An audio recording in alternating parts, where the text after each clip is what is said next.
யாருனே அவர் தெரியாது. அவரை போய் நாங்கள் எப்படி பேச முடியும், வேலை பார்க்க முடியும்? நேற்று மேடையில் அவரோட போட்டோ பார்த்ததுக்கு அப்புறம் தான் இவர் தான் பிரவீன்ங்கிறது எங்களுக்கு தெரியும், நிர்வாகிகளுக்குமே தெரியுது.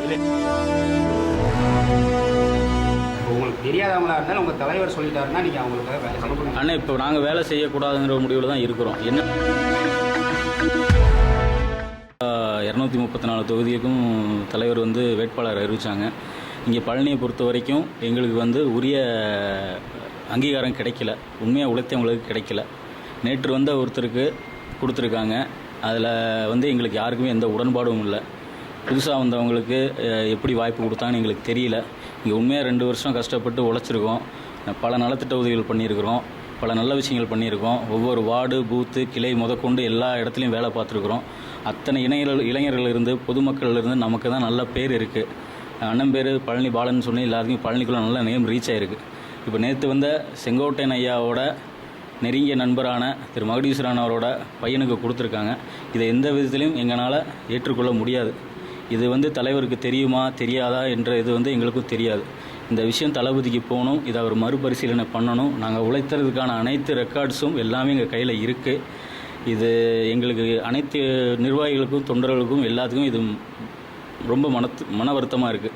இதை திருத்தி எங்களுக்கு மறுபரிசீலனை பண்ணி, ஏன்னா நமக்கு வெற்றி வாய்ப்பு இங்கே அருகாமையில் இருக்குது. உங்களுக்கே தெரியும், இப்போது ஆளுங்கட்சியாக இருக்கிற டிஎம்கே இப்போ இங்கே இல்லை, இப்போ கம்யூனிஸ்ட் தான் இருக்காங்க, ஏடிஎம்கே இருக்காங்க. நமக்கு அரிய வெற்றி வாய்ப்பு. இந்த வெற்றி வாய்ப்பு அண்ணன் என்னார்னா கொஞ்சம் டஃப்பாக இருக்கும். இதை தலைமை அறிஞ்சு அது முழு பரிசீலனை செய்யணும்.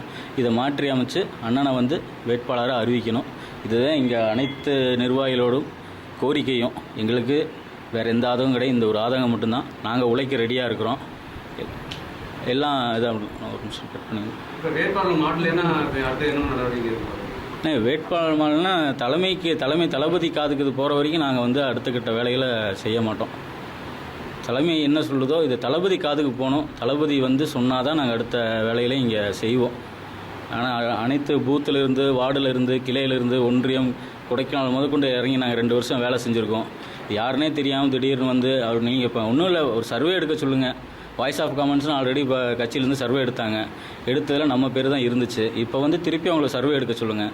பழனி மக்கள்கிட்ட ஆதரவு கேட்க சொல்லுங்கள். யார் பேர் சொல்கிறாங்களோ அதுக்கப்புறம் தலைமை என்ன சொல்லுதோ நாங்கள் அதை கட்டுப்படுறோம். வேட்பாளர் அறிவிக்கப்பட்டாங்க, அவர் என்ன பொறுப்பில் இருக்காரு? அவர் எந்த பொறுப்பும் கிடையாது, பார்த்ததே கிடையாது.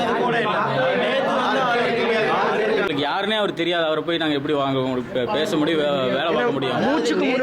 நேற்று மேடையில் அவரோட போட்டோ பார்த்ததுக்கு அப்புறம் தான் இவர் தான் பிரவீன்ங்கிறது எங்களுக்கு தெரியும், நிர்வாகிகளுக்குமே தெரியுது. இல்லை, இப்போ அனைத்து கட்சியிலையுமே இப்போ அவங்க தலைவர் சொல்கிறத கேட்பாங்க. இப்போ கொஞ்ச நாளைக்கு முன்னாடி பார்த்தீங்கன்னா டிஎம்கே வெளியூர்லேருந்து நிப்பாட்டினாங்க. அதுக்கு அந்த கட்சியில் இருக்கிறவங்க எல்லாமே உழைச்சாங்க, அவர் செய்கிறது ரைட்டு. இப்போ உங்களுக்கு தெரியாதவங்களா இருந்தாலும் உங்கள் தலைவர் சொல்லிட்டாருன்னா நீங்கள் அவங்களுக்காக வேலை செய்யணும். ஆனால் இப்போ நாங்கள் வேலை செய்யக்கூடாதுங்கிற முடிவில் தான் இருக்கிறோம். என்னென்னா 2 வருஷம் நாங்கள் பாடுபட்டுருக்கோம். நாங்கள் பாடுபட்டு கஷ்டப்பட்டு ஒவ்வொரு ஏரியாவும் போய் எல்லா வேலைகளையும் பார்த்து எல்லா நிவாரணம் கட்சியை வளர்த்திருக்கோம். திடீர்னு தலைவருக்கு தெரியுதா தெரியலையாங்கிறது எங்களுக்கு இது